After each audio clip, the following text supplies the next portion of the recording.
This is CounselCast, part of the Legal Talk Network, and I'm your host, Karin Conroy. When you face a complex case outside your expertise, you bring in a co-counsel for next-level results.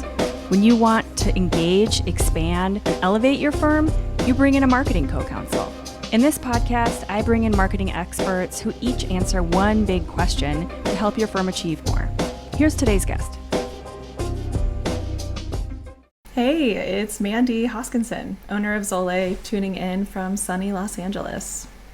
Hi, Mandy. It's funny that you say that it's sunny because it's going to be a little past this moment when this goes live, but we just kind of went through our hurricane. And so our hurricane, I'm going to put that in air quotes, and not to like diminish, because I know some people were hit hard, but I was not where I am in Orange County. And so it was kind of funny, but the sun is out and here we are, alive and well. We're feeling grateful, and like as a lawyer, I'm sure you were thinking the same thing I was thinking, which is like the cities don't want to feel liable, so they're going to make it big, and they're going to make sure people were warned. Exactly. Oh my gosh. And the warnings were intense. Like it was every 3 minutes. So I don't have a good way of tying that in to what we're going to talk about today, so I'm just going to jump over there. So in your agency, you do a lot of social media, and so we're going to focus in on social media. But today we're going to talk about getting beyond LinkedIn, because while that is the big platform where a lot of lawyers get a lot of attention and success, there's more options out there, and so we're going to talk about those. And so the title for the show today is Beyond LinkedIn, Exploring Social Media Platforms for Lawyers. So thanks for being here, and let's start with, what's the first platform you think beyond LinkedIn that lawyers should consider? That's such a great question. I absolutely agree. Everyone should be on LinkedIn. And I think the second one is wherever your audience is. I know it's such a lame answer, but but it's not. We work in venture capital. And so despite all of the drama with Twitter and X, that's the place to continue to be in tech. But if you work with creatives, for example, there's a great lawyer in LA, Rob Freund. He's an influencer lawyer. And so he has a fantastic Instagram, and that makes a lot of sense. And he is breaking into vertical video. And so that's where his audience is. Don't forget that it's not only how you're going to reach people and talk to them, it's also your portfolio. So someone's going to scroll your website, and then they're going to look at a bunch of social media icons on your website. They better be there. And then they're going to click on the one that they feel the most comfortable with. And then they're going to scroll that. And so wherever those people are is where you should be thinking about demonstrating who you are elsewhere. Okay, so I have a couple follow-ups from what you've already said. Yeah. The first thing that popped out was this: I'm imagining them scrolling through their website and getting to those icons, and then you said they're going to pick the one that's where they're the most comfortable. How do you figure that out? How do you figure out where your audience is and which? Because like for me, and I'm sure for you too, I'm present on a bunch of social media, pretty much most of them, except like the ones that are dying, like Clubhouse. But, R.I.P. Yeah, exactly. But how do you figure out, like if you were going to look at my activity and where I'm present, how do you figure out which one I'm most comfortable with? Mm-hmm. Data. That'll be like always the first answer, which is like, what are people clicking on? Yes. The other one is audience research. So we've actually lost audience information because of the iOS update that locked down a lot of people's information. And so marketers, I saw an article recently that said, what do we do in a cookieless world?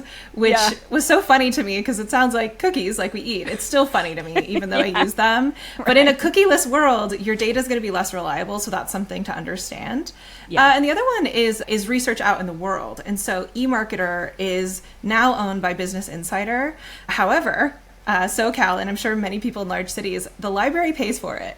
So that's sometimes $1,000 a year, sometimes $1,000 a month information source with some of the best information about the internet, but free through libraries. And one overview over the past couple of years will tell you where people are with certain interests, certain brand affiliations, certain income levels, and thinking big picture about your audience, segmenting them and thinking where they're going to be.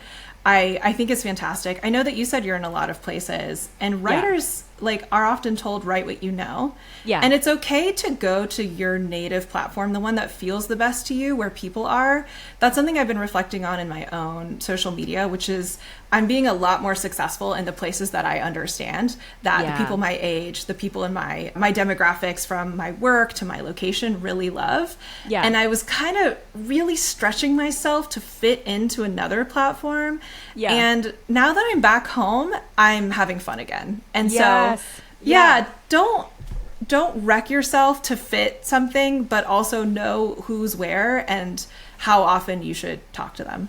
I think that's two really solid pieces of advice. So find out where they are, but also find out where you feel comfortable so that you're not like trying so hard to be something that you're not. Like that is painful and cringy to watch when someone is trying to. So even when I talk to lawyers about, there's some clients that we've had where they've had success on TikTok. Now that is not where you typically find lawyers, but in rare cases where they find these little pockets of opportunity, they can do that. But none of them are doing like dances and little weird, none of them are doing that. They're still being a lawyer. So like you don't want to be trying so hard that people like your colleagues would look at it and you'd be embarrassed to show them at like a networking event. You're going to still, for example, there's an immigration attorney that we worked with and she speaks fluent Spanish. And this was a couple years ago during the pandemic where there was all these immigration issues going on. Yeah. And so she was just putting out useful information. She's sitting in a suit in her office, but she's speaking Spanish and using Spanish hashtags. And so she's automatically just honing in on this very targeted audience. And she got amazing results from that. But no dances, no music, no like weird, embarrassing things. She's still being a lawyer. So you're talking about the e-marketer or e-marketing? E-marketer. Okay. Now called insider intelligence. But if you go back in time in any article, you'll see the red E from decades of research. Yeah. Okay, so let's say you're digging into that and you're looking at the information about, let's say you're an immigration lawyer. Let's just go off of that idea. And you're digging in and you're looking for clients who would be searching for your types of services. How do you then take the information that you see on those pages and translate that into part of your strategy and action plans? This is why we have jobs, right? It was kind of a leading question. It's a big question, and I'm a big believer in sharing all knowledge. I don't think anyone can do the job like I can. I think it's funny when people are like, "That's my secret sauce." It's just like you're not gonna, but go sit down and do it, right? Honestly, just to jump in for 1 second, I have a lot of people who will contact us and ask about like places like Wix and Squarespace and why they shouldn't just do their website themselves, and I'm like, do it. You go try that and call me in 6 months and we'll have another conversation because I'm not here to try to tell you not to do that. I'm here to provide value when you see it. And if you don't see it yet, then we're not in the same place. This isn't the right conversation. So I'm not going to waste your time. You're not going to waste my time. So you go try that. You try to do your own social media. You try to put up your own website. You try to do all your own marketing, all your own bookkeeping, change your own oil in your car, do all of those things, and then see how much time you have left to be a lawyer. So Exactly. Yeah. I have found that those are the best customers because their empathy, patience, and willingness to write the check every month is so much smoother. Like everything, they're just so much more grateful. Just like I was grateful for the sunshine post-hurricane and hurricane drama, I have found those customers to actually be really wonderful because they have a taste of it and know that it's a lot of work. So getting to your question, translating that. No, I love it. And exactly, like other people can empathize. And so for taking data from an e-marketer and translating it, I love that you brought up TikTok. And we do executive marketing. That's kind of what we call like individual marketing for specific people. Our recommendation to all companies, all clients right now is that your C-suite needs to be on social, period. Their face needs to be making content. That is very dicey. So like as an agency, we've actually stayed really far from it. I'll never forget when we interacted with someone's ex-husband because no one had told us that name. We had done a huge intake, right? It wasn't a big deal, but it's one of those things. It's like a micro example of why having someone else do your marketing is very complex and requires a lot of brain dumping and a lot of documentation. And oftentimes, at least in the case of like our pricing and our structure, that isn't worth it. So you need to have your internal marketing team working really closely with your CEO, and probably your CEO interacting. I imagine the people on your podcast are like me, where you're still kind of holding it in your hands, you're getting some support, you're sort of straddling it. Right. The interesting thing about TikTok, and I think this will be helpful to people in thinking about it, is that I actually told a client that I would not take her on TikTok because she's a local business and I refuse to waste people's money. I told her that TikTok is a suggestive algorithm. What's really fantastic about TikTok is that you can reach a massive audience in a lot of places that very specifically want to know what you're telling them. And so for something like US immigration, there are dozens of Spanish-speaking countries that need that information, want that information, not to mention all of the citizens within the US that need that information. Right. And so through Spanish hashtags, they're going to reach them. However, if she only serviced her city, that would be pretty useless. Yes. 0.5%. 0.25% of people would be her potential customers. Right. And then you would have to take that visibility and translate it into becoming a customer. And this customer that I told not to get on TikTok, she's a local educator and she provides services to districts. And she had a business advisor who was personally reaching out to people on LinkedIn and setting up coffees for her. That's what she should be doing. Yes. She's a local business, right? Yeah, and exactly. It's this shiny object. What platform should I get on? This person has had success, so I should be there. Yeah. I also call this like conference knowledge, where somebody went to a conference. I love that, dude. And so good. And like my job is to predict when someone's going to be unhappy, because I'm a service provider, and I need to understand what your expectation is and what your information source is, and tell you what a realistic expectation is. Yes. So coming back to that, like, let's say you now know the TikTok algorithm, and this is the kind of thing where that's why a social media manager is important. You can go read an article and see the success, but understanding the tech of why it works, and then to your point, dances, understanding what the audience likes, including the vast array of audiences that are there, and then how to translate that into your own marketing is understanding how they talk, understanding where they talk, and then understanding what comes through experimentation and research. The last thing I'll note, because I did write it down, we are working with, get ready for this, it's a lot of acronyms, it's 2 acronyms, an IVF AI company, so in vitro fertilization, oh my gosh, artificial intelligence. This isn't like CRISPR babies or anything. It's just like helping get your data to your doctor that's more complex, because you have a lot of complex data that oftentimes you have to bring in a spreadsheet to the doctor, which is not helpful. And this is live reporting up to your doctor. They're so cool. And interestingly, of course, there's not a lot of fertility tech accounts that are doing really well. Yeah. And so my team is sort of, they were bringing examples that I didn't consider statistically significant, where, yes, this is working on their account, but we're talking like 6 likes versus 9 likes. And I need to see real data that hits a certain critical mass of actually being mathematically reliable. Yeah. And so go find someone in a similar service providing category. So this is someone trying to become a mom. So I looked into registry accounts, right? Registries have been around for a long time. Sure. And IVF is a high cost service. So find the high cost registry. And this registry, I knew just from being online and being the owner who's always researching, this registry had just opened a Beverly Hills retail location to let Beverly Hills moms experiment with things that could be on their registry. Oh, really nice stuff. Nice. Yeah. So then take that account that's investing a lot, obviously, into marketing, that they opened a space.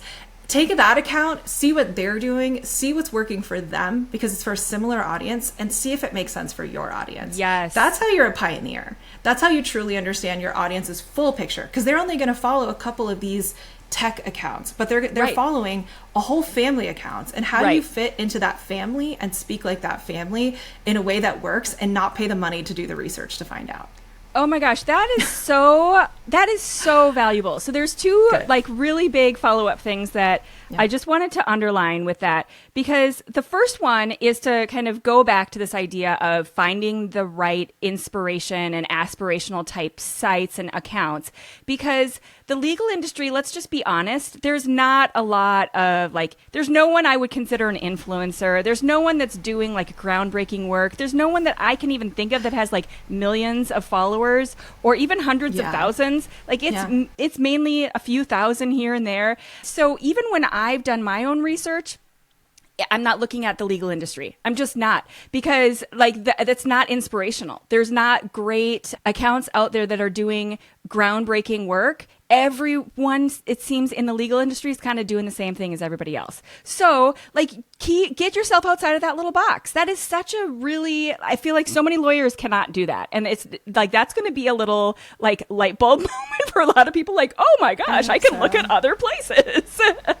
And, think about the life experiences that your audience is going through. And think about the income level and that comes from talking, which I know lawyers are doing with their audience. And I know their audience, your customers, your clients, right? So if they're buying a new house, they're following, depending on who they are, if it's a man, if it's anything like my man, they're following Zillow accounts and carpentry accounts. Right. And if it's a woman, it's also those two, Zillow and carpentry, and it might lean to court. Being a little sexist here, but also I'm a marketer who understands patterns, and this is the pattern associated with it. Exactly. Well, and we work with a lot of cannabis companies, legal companies, law firms that are working with cannabis companies. Think about all the stuff they're potentially looking at. They are not just thinking about the law and cannabis. Those are not the only two hashtags and search terms they're using. They're setting up a business. They want to know about the financing. They want to know about all the things surrounding their business. And so you can be a resource for all of those things. And just kind of taking one little step outside of that is going to set you aside from everybody else because they're not thinking of it. The other thing that I wanted to come back to that you mentioned earlier was when you're talking about TikTok and the difference between a local business and someone who is going to search, that can be really critical. So knowing your practice area, a lot of firms are they only have the jurisdiction of that state. And so they can't do that national search. There's very few firms that we've worked with that can do a national search and work with people across state lines, and they're doing federal work or whatever the case might be. But the majority of firms are confined to either your state or maybe the next state over. So keep that in mind. That's really important to keep in mind when it comes to TikTok if your search is limited to that local geography. So what other platforms? So we talked about TikTok, we talked about LinkedIn, kind of threw a little shade at Clubhouse. What other platforms should lawyers and kind of business people be considering? Oh, you also mentioned Instagram a little bit here and there. And then what is the deal with X and what are we calling it? And I have a hard time not calling it Twitter and tweeting and all of that. That's going to be rough. Yeah, same. I have so many feelings about Elon Musk. I'll kind of tie in what we were talking about, which is thinking about the actual goal of your marketing. And this is something that I sit my clients down and I say, what is your company's goals? Yeah. What is your past, present, future of your company? What is your marketing goals? Not your social media goals, your marketing goals. What's the past, present, future of that? What have you tried? What are you trying? What do you think you want to try?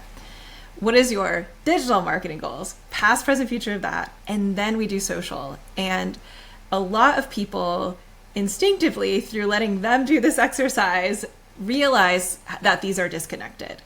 And what we do as a company is we create very custom KPIs, key performance indicators, that we track weekly and we present monthly. I always tell people, don't track your KPIs weekly. It's like checking your stocks every day. It's going to stress you out and not tell you the big picture.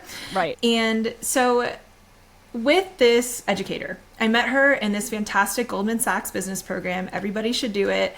It's called 10,000 Small Businesses. And she was instructed to do a newsletter, a podcast, LinkedIn marketing, TikTok, Instagram, and Facebook. And I said, I would never do that for myself. Yeah. And nor do I.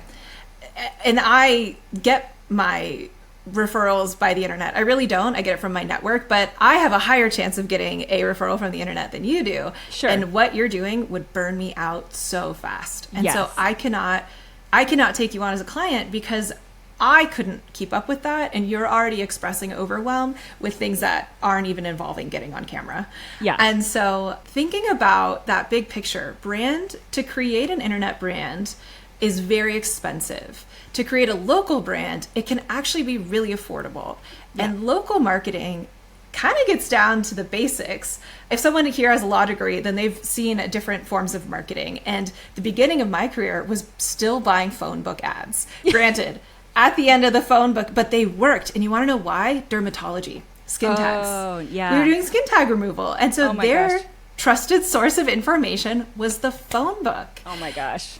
And That's crazy. it was our most effective platform. How did I know that? Because I made a custom phone number to find out who was calling, because calling was their favorite way to reach out. Yeah. Of course. Yeah. And we made so much more money that way. And so Yeah. not being a deer in the headlights of social media is going to save my business, because it won't. However, understanding that social media is the cheapest form of marketing right now, the return on investment is incredibly high. And Yeah. so to your question, if I sat down with a lawyer right now, you being in cannabis, I know is a whole can of worms that I lead the largest chapter of the largest social media networking group. It's called Social Media Club. And my vice president is in cannabis PR and has been for a long time. And so we always chat about an account getting shut down and like a space getting shut Yes. down and people going bankrupt and all of this stuff that sounds really complex. But if I had a local lawyer, I would just run hundreds of dollars of ads on Facebook. Yep. That's what I would do, because the people who have the cash, who will reliably hire you, who have big money problems, are still on Facebook. And I would just run basically a funnel. I would make a commercial, and I mean like a social media commercial, and then I would make informational articles, and then I would make some sort of deal, right? And as I would make a high scale version of a bus ad system where you're just, I don't know if you're seeing the Purnia Law guy everywhere. He's a Persian lawyer who, I live in Little Persia. I've lived in Westwood. I met my husband working at UCLA, creating UCLA social media. Still live in Westwood, started my company in Westwood. And he was a famous local Persian lawyer, and he has blanketed the city. And oh my gosh. Yeah, I would blanket people's internet experience because it's incredibly affordable and just teach people who I am. And that's not organic, because organic, meaning posting without boosting, posting without an advertising strategy, is a really slow, really uphill battle, and you are talking to the whole internet. And so if you're a local business, you're missing out. 99% of the views on your content are useless. But with ads, you can talk to your actual audience. Caveat, we no longer know who they are because of iOS 14. Because of that big update, that targeting those that living in a cookieless world is a lot more complex, but it's still more reliable geotag wise, cross interest wise, than just shooting in the dark with no audience. Yes. Well, that kind of brings up a lot, and this kind of crosses over into the SEO world when you start talking about to the local search and all of that. But it really is kind of a multi-layered combination between social media and then SEO, pay-per-click. So would you recommend, we've seen firms have so much crazy success with a combination of local, boosting their local search, optimization of their local profile, combined with LSAs, which are local service ads for people who aren't familiar. And it's a great way because for lawyers, you get verified and Google guaranteed, and you get this little check mark, and then you get a different kind of advertising platform. So how have you worked into that kind of campaigns where you're doing local service ads combined with kind of social media work? And do you have any tips for how that works together with that whole sort of being present and social as a I guess I was going to say a social media platform, but I don't know. Do you consider it SEO, social media, all of the above? Social is a two-way street. So if there's a comment section, it's social. That's like my shorthand. And if you're only talking at someone, then it's search or owned content. That has helped me so much, is like two-way street, right? Yeah. Yes. And so like those early, Quora, or not Quora, Discuss. Do you remember when the comment sections of articles were their own thing? I was thinking this morning that my go-to source of information is Amazon reviews. Oh yeah, 100%. Yes. Even if I'm not going to buy it on Amazon, the honesty and real people pictures of Amazon is my social media. The real people pictures are amazing. Like my daughter was looking for a lava lamp, and she found this one that in the pictures looked amazing. And it had like it looked like it was jellyfish, but I'm like, in real life, it probably doesn't look like that. So we scroll down to the pictures, and it was so corny looking. And all of a sudden she's like, oh no, that's not what I want at all. So it can really kind of like remove the curtain. You go, whatever that phrase is, you kind of go behind the curtain and you kind of see the reality of whatever that thing is. I love that. Yeah. And remember that that's what your audience is looking for, is honesty. And so they're going to be digging for honesty about you. Yeah. And remembering that things like reviews and things like, to your point about SEO, if you have something negative as your top search result, then you're going to come up as something negative if you're on the top of that SERP. So for social plus SEO, I partner with a guy. He has the best calling card for SEO of all time. He shows up as the hottest guy in LA when you search for it. And I have had people that have, completely different search results than me, because there's only so anonymous I can be on Google because I give them all my data. Yeah. But you can open an incognito browser, and almost always pictures and one of the top sites will be him. And I think that's like the best possible SEO card, because how hard is it to rank for that? Like that is not an easy thing to rank for. And so we'll collaborate, and depending on people's budgets, like we'll collaborate kind of with them. But I'll say a couple of things. One, every ad platform and every modern social media is based on Google's SEO. Yeah. So when you master that, taking all of those learnings, if you're paying for learnings, if you're doing learnings, and incorporating it into your social media is super important. Captioning is considered one of the most current ways to take advantage of search engine optimization. And so everything you're learning in writing, you should be saying, captioning, fixing captions, and making sure captions are available, because you're adding thousands, hundreds, dozens of keywords into the platform that it otherwise isn't automatically reading. That is a caveat. TikTok is like very closed doors about how it works, because it's not based in the US and doesn't have to be. So it's pretty well known that they're going to be captioning you anyway. They're tracking what you're saying, and that's why their algorithm is so good. But that's one way. So use your SEO learnings on social media. Facebook is indexed, but max about 30% of Facebook is indexed. And so understand that having a presence there is going to help you and will show up on your first page. And so if you're trying to bury something negative, and not that like that you should approach anything unethical, but I know from working with brands like the Olympics and UCLA and CBS, haters will make a custom website just to tear you down. So I understand that world. Yeah. Plastic surgeons. This is just the way it is for lawyers too. I mean, there's always someone on the other side of every case, and they get real angry and they come for you, whether you worked with them or not, or you were opposing and you took money away from them. So this is just the world of lawyers for sure. And so it's something that you have to assume is going to happen at a certain level of your experience, and you just need to know how to respond. And get ahead of it. Start making sure that your SERP, your search engine results page, that very first page of Google and all the other platforms, but Google is by far the biggest one, make sure that it's filled up with things that are establishing you as a person. Things like podcasts, things like press interviews, things like your own content, things like your website, things like your writing, especially writing for lawyers is such an advantageous way to get in front of people and to become a resource.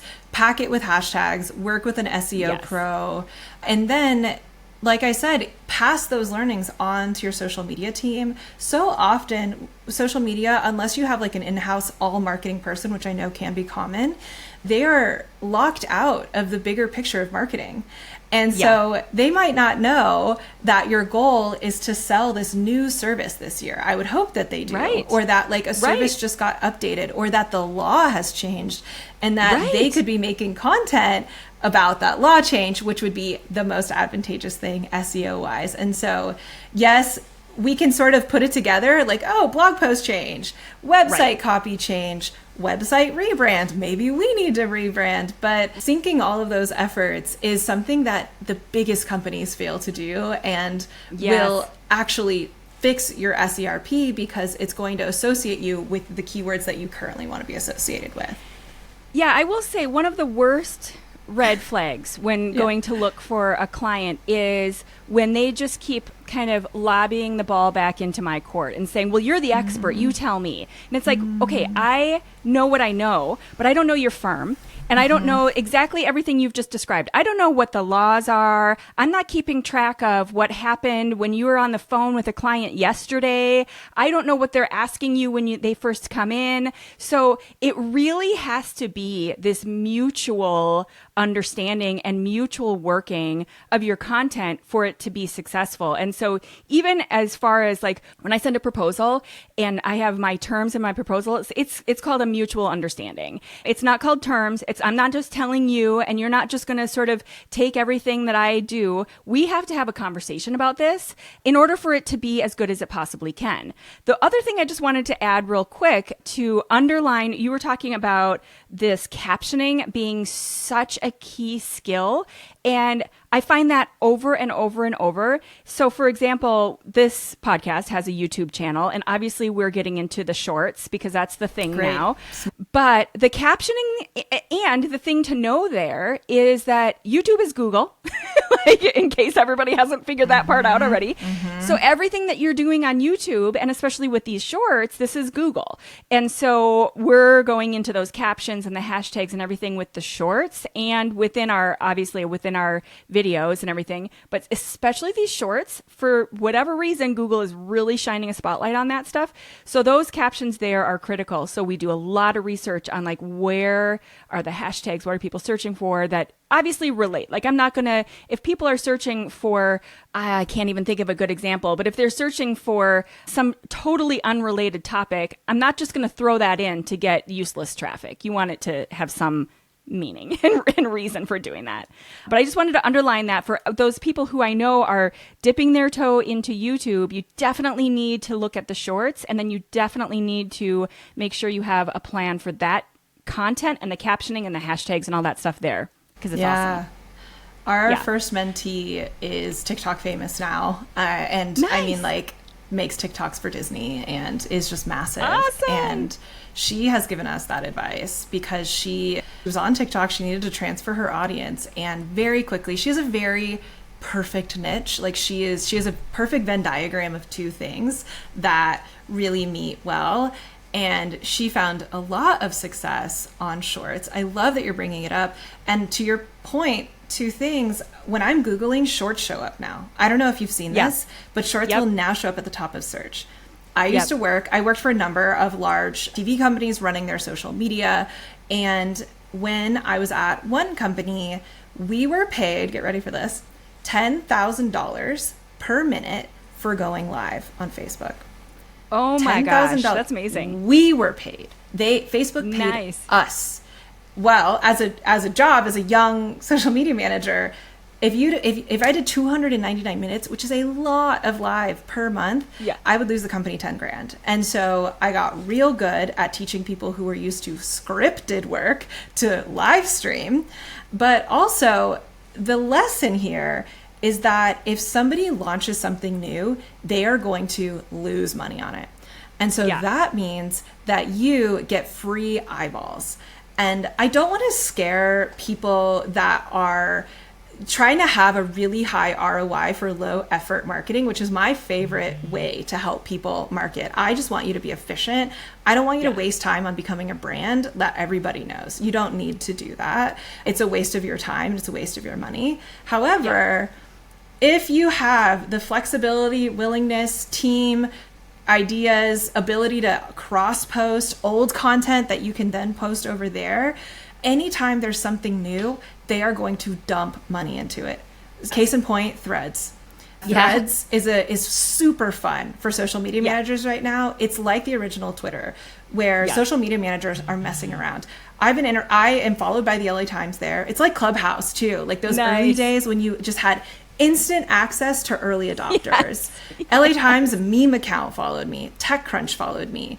Big brands are interacting. And so does that matter to a lawyer? Absolutely not. Maybe. Does that matter to someone else? Right. Yeah. If you want to work with big brands, but those social media, you got to think through are the decision makers on this platform, or are they 1 degree away? And as a creative and as someone who just needs to show that we're on new platforms, fine. Yes. And I'm a consultant, so I just need to know how it works. But just remember that something like Shorts, Google is dumping and losing tons of money on that so that you get views, so that you are getting the reward of feeling like it works. And so they're giving you free views. Go get them if you have any time for it. And to your point, also YouTube is forever. And so it's a library that will be there forever. So that is repeated returns. TikTok is similar, by the way, but it's a new platform. So that's repeated returns on search for the rest of the life of your content. And it will the earlier you get in, the more you're associated. And YouTube doesn't really feel anything about recent posts. I'm getting Shorts from a long time ago. And so think about that SEO, think about those captions. And to your point, it might even show up on your search engine results page, which is fantastic. Yes. Awesome. Okay. So it is time for the book review. Yes. So if you haven't checked it out, there's a library on our website with all of the book reviews from all the guests. And it's really a sweet library because for the most part, the books are in some way related to what we're talking about. And so there's lots of good books. I'm a huge reader, and lots of these books are things I've never read or heard of. And so it's always fun for me to add some to my list. So go check that out. But Mandy, what's the one that you are going to recommend? And I love this one. You mentioned it before we started recording, so this is going to be a great conversation. But what's your book for the library today? Yeah, so it's Positioning, which is the original book that created the word positioning, which is a really common PR and marketing word. Yeah. And what I love about this book, and I think it's perfect. I really wanted to mention it earlier because this conversation just so perfectly aligns with it. And the thing that I would leave everybody with is that marketing is not creating something, it is translating who you already are onto a platform. I just want to repeat that because that was really good. I even put a little bookmark so we can make a short out of that one right there. But marketing is translating who you are onto the platform, not just going out and seeing that your competitor is doing a thing on TikTok, and so you are going to do that too. That has nothing to do with the definition that you just explained. I think that's so good. And you're already unique. You don't have to create something new. You are already you. And there may be some tweaking, but choose 3 things about you that are unique. And the way that you do that is by listening to the conversations you're already having with people. Listen to how you manage people. Listen to how clients talk about you. And the other thing is go to a party and say, what are 3 words that you associate with me? Because if you're a founder, if you're a leader, of course, your personality traits are going to be translated into the company. I'm 5 years in, 20 team members now, worked with The Atlantic and Elf on the Shelf. And through our iterations of our company, we have our kind of guiding words are artistic, analytical, and approachable. So we are really good at creative because I hire a lot of creatives in LA. I've got lots of actresses and writers and videographers who do this to supplement their amazing artwork. And so you're going to get top-notch creative brains. However, if it's not clear, I'm a data nerd. I was a researcher at UCLA with an art degree. And so I like to take real facts. And so I know that data is reliable, but I don't let dashboards teach me how to market. Quantitative and qualitative. Social media is a social science. And so start listening to yourself. And whenever there's something that you repeat a lot, that's something that can go on social media, because people you don't want to bait and switch someone and pretend, for me, that we're an all data, hardcore, like just nerd company, though we are that. I have leaned, my name's Mandy. I'm located in Los Angeles. All of my team members are like artsy, femme people, diverse people. We speak multiple languages. And so I want you to know that that's what you're going to get. And what has naturally happened by that is that people self-select out if that's not what they're looking for. Right. Which is and it saves you time and money. Yeah. It saves everybody sanity. So like we talked to a rev ops company, revenue operations, and they wanted something like spick, span, nerds, graphs, and we are capable of that. But if you don't want any flair, that's not our specialty. We're capable. And one of the things that's great about us is that we're really good to work with. And to me, social media is a marriage. You don't split until you split. Like, it's not a project, it's a marriage. And so we're gonna be together for a long time. And so if you want a company that takes care of its team, that makes beautiful work, then that's what you're gonna get from us. And I think understanding yourself and your value proposition, what you're bringing to people, and then just, that's your buckets. Artistic, analytical, approachable. Here's an example of our creative work. Here's an example of our results. And here's an example of what our team is like. Yes. That's all. I read this book, Positioning, probably more than 10 years ago. And the genius of this is really kind of at the core of the work we do also. And I feel like this is key to what most firms are missing is strategy. And so and it's confusing and complicated to figure out strategy. So a lot of people just skip over that. And they're like, let's just skip ahead and go to these tactics. But until you know what your positioning is, where you fit in that market, how you compare to your competitors, and you hold that piece of ground. And I'll describe it kind of in that analytical way that you were talking about too, where we're going to do a chart and we're going to say, okay, here is high quality, and here's some competitors over in this part of the chart, there's other competitors over here. Let's find a little hole in the whole marketplace where you sit, and you're going to own that. You're not going to try to be these other people, because then you are that weird, desperate thing that we were talking about before on TikTok, and not just TikTok, but everywhere, like on your website. This is where firms come in and they instantly say, the first thing they say is, nothing feels quite right. I'll know it when I know it. And it's like, no, it doesn't just happen. It's not just like clicking in place. That takes a lot of work and strategy.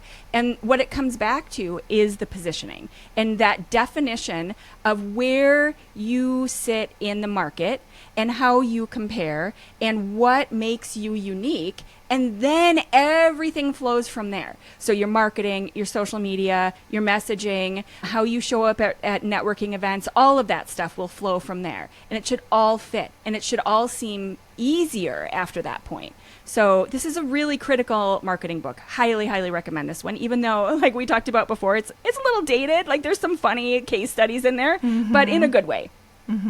Absolutely. Absolutely. Awesome. Okay, so we'll link to that book, put that on the library and on the show notes page. So, Mandy, what's one big takeaway? We covered a lot of stuff. All the social media, the platforms, where, LinkedIn and the limitations over there. But what's a big takeaway that you'd like people to get from this episode? My poor company hears this all the time. Vinegar, aber, besser, less but better. Yes. Less but better. It's kind of fascinating that you would say that from a perspective of social media too, because that's not what you see oftentimes. It's just like this vomit of information, and it's just like coming at you way too much. But when it's done really well, you don't need all that. Like, that just seems desperate, kind of. Yeah. And this is a design principle. The original designer who modified the record player from a cabinet to the now common simple record player with a needle and an on button was asked, like, how did you do this revolutionary thing? And he just shaved away every unnecessary piece. And this minimalism and this design concept is really common, but you'll be more sane if you focus on quality. To your point about doing what's authentic.